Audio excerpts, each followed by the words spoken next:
Come on in. Come hang out with your boy. You know what time it is. You at the Hangout channel tonight.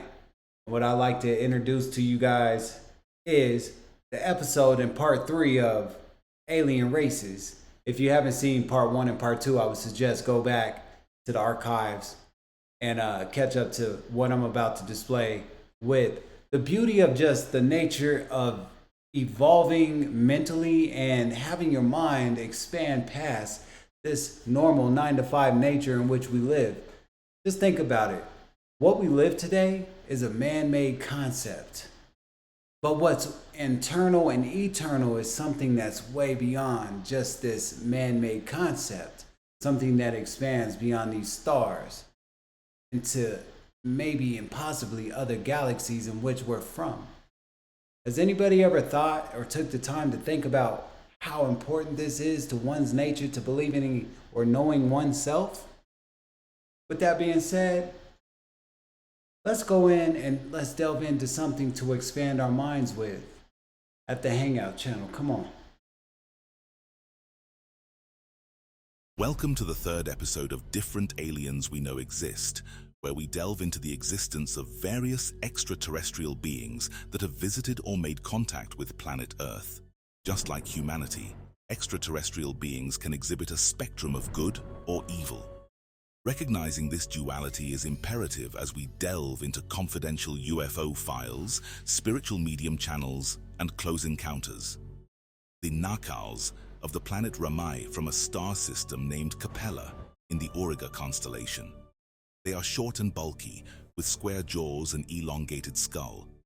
Their face features are similar to those of South American humans on Earth, but with a smaller nose.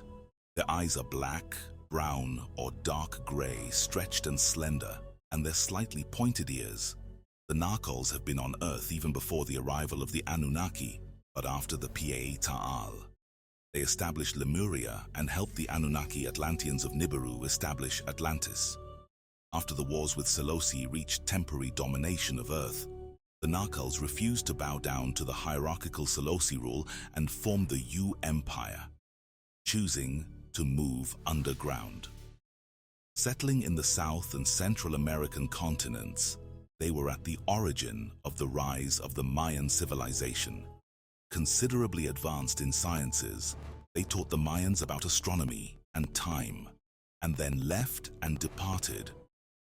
I'm sorry, I don't mean to pause this, but that is so imperative and so important, into which it affected our culture being in North America. For instance, the 2012 aspect of things where we thought that the world was literally going to end, doomsday type stuff, but when it came down to it, the Mayan calendar only was basically based off of an end of an age, which was an end of a age of astrology or astrological signs, which was the Piscean age that we were in prior, and now becoming the Aquarian age of things. These are very beautiful aspects of historic value, in which I want to say that perhaps the Mayans were affected by something higher and greater, in which they called gods, because they were all polytheistic in nature of believing more than one God.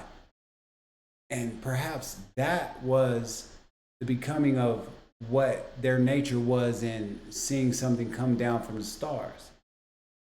The Mayan civilization. The Mayan people then started to perform blood sacrifices in their names, worshipping them as gods. The Nakals worked closely with the Anunnaki of Nibiru and helping build Atlantis. They are now a part of the Nibiru's coming next. There's so much with the Anunnaki. Federation of Worlds and are a part of the protection programs on Earth. They practice interdimensional travel in space. Their ships are metallic silver and bright.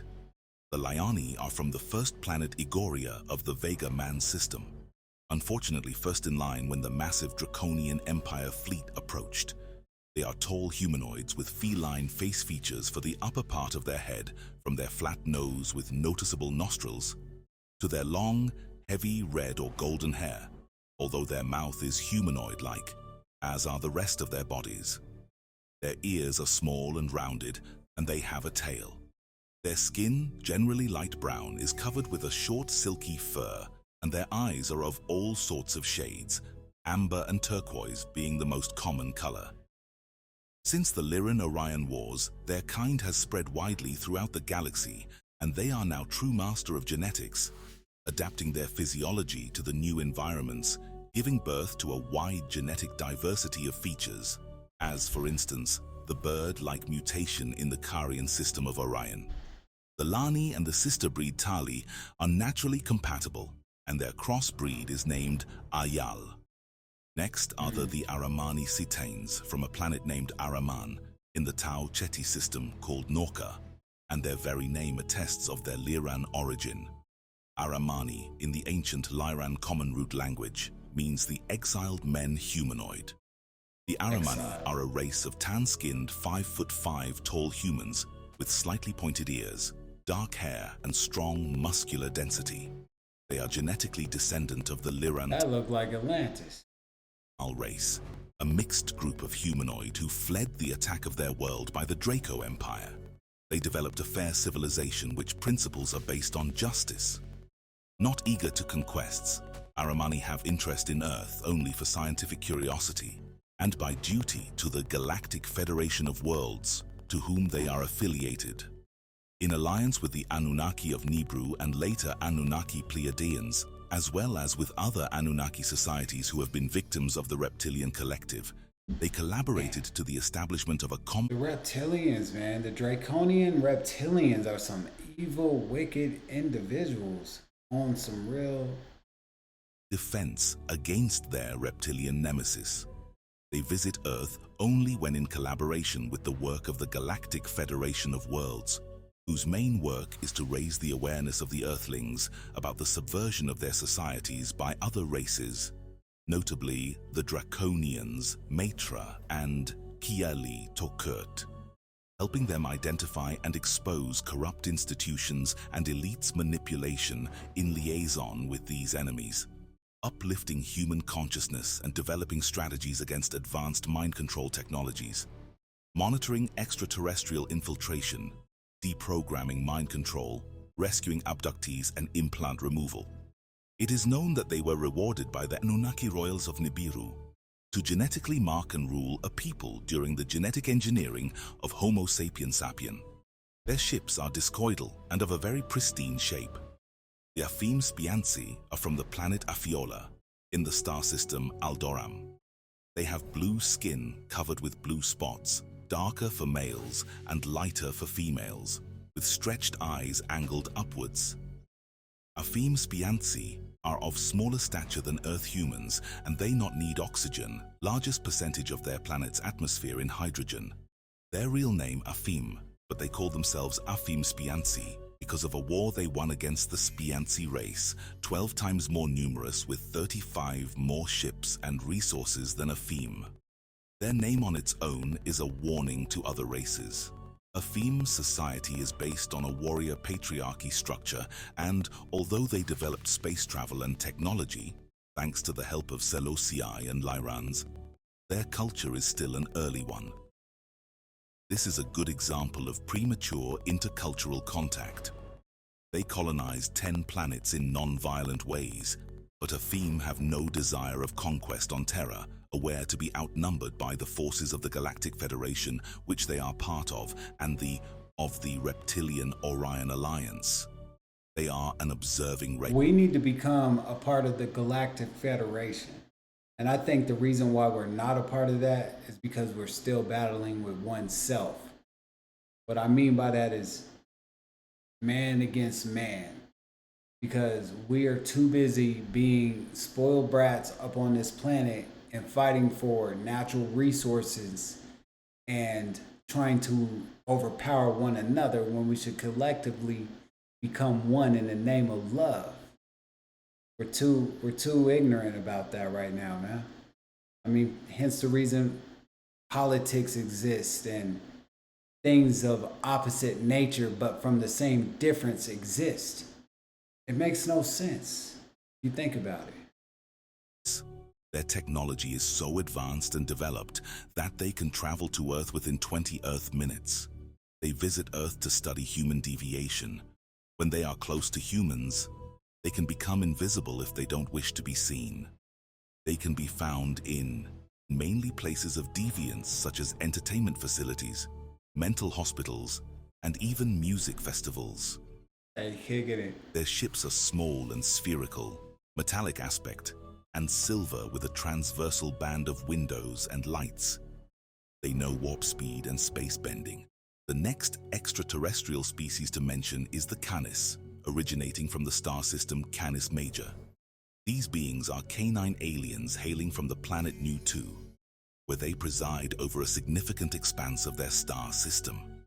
Renowned for their peaceful nature, sophistication, and advanced technology, the Canis possess humanoid bodies adorned with countless variety of canine and human-like facial features, creating an interesting human-dog hybrid.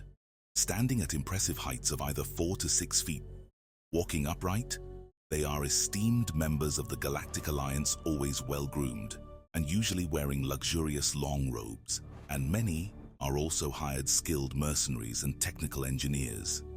They have octagonal ships. Of particular interest is their fascination with humans, largely due to the human practice of keeping canines as pets.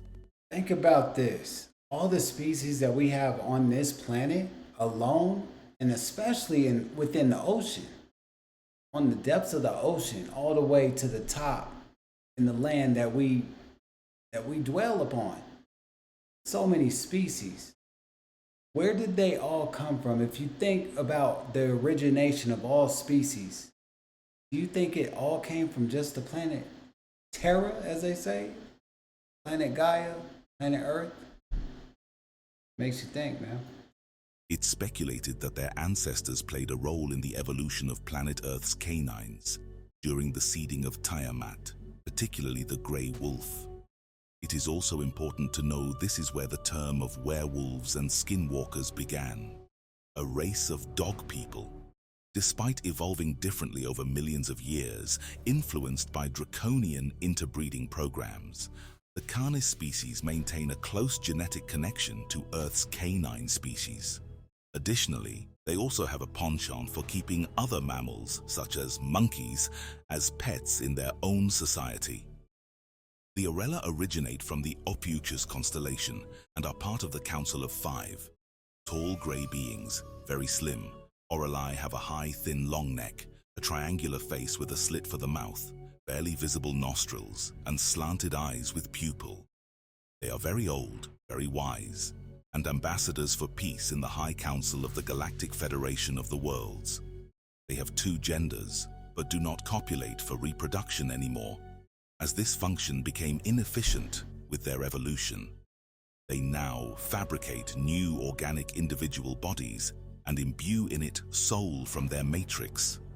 An awe-inspiring utopian city nestled amidst verdant landscapes where flora intertwines gracefully with the magnificent architecture reminiscent of ancient Greek design.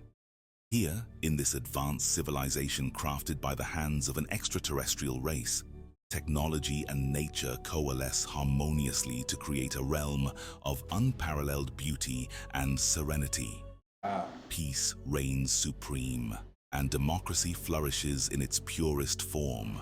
Every voice is heard, and every opinion is valued, as the citizens of Ophiuchus system come together to govern themselves with wisdom and compassion.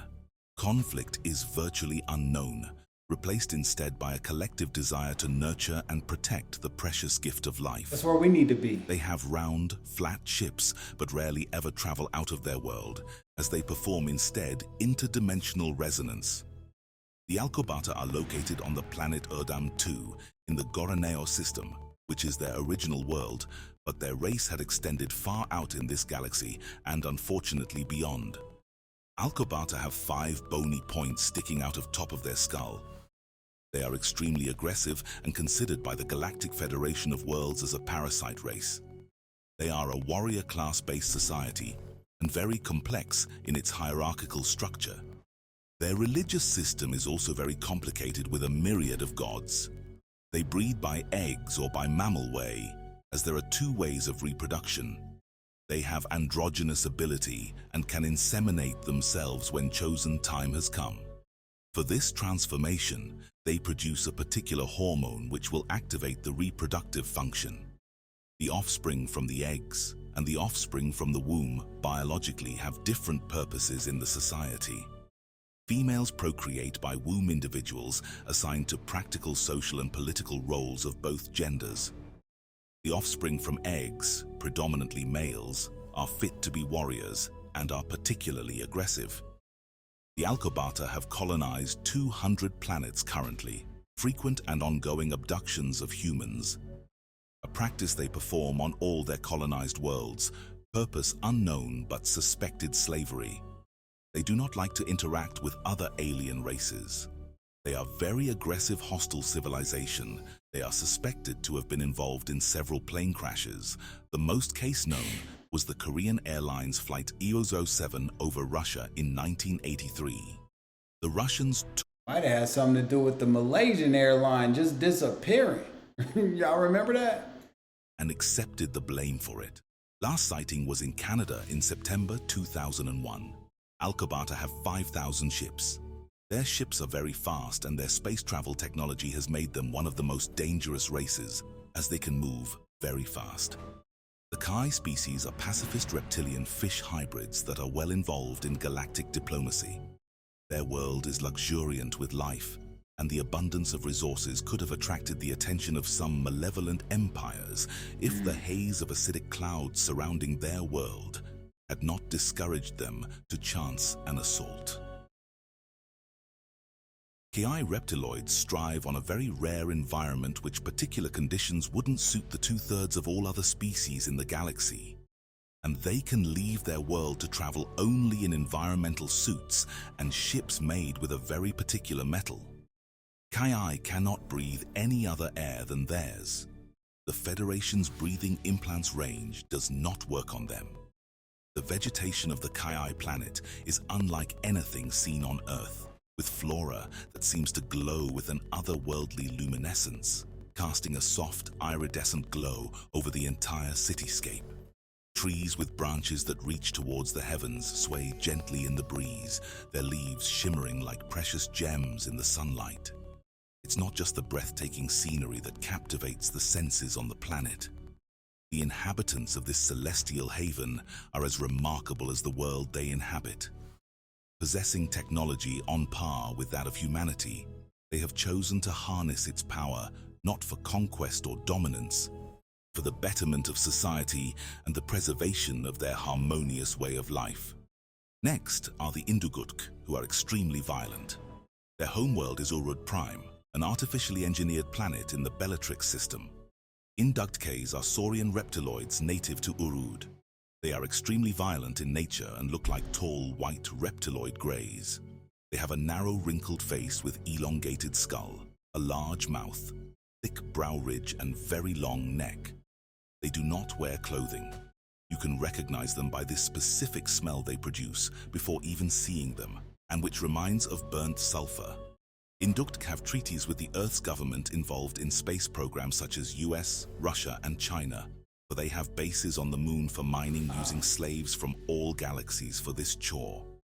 Next, the Genosians are a small Atlantean royal hybrid colony of the ancient princess Ninhursag, or Ninmah of Nibiru, many sharing her grey and reptilian heritage with elongated skulls, African Asiatic features from dark red, yellowish pale, and green, orange, brown, and blue skin.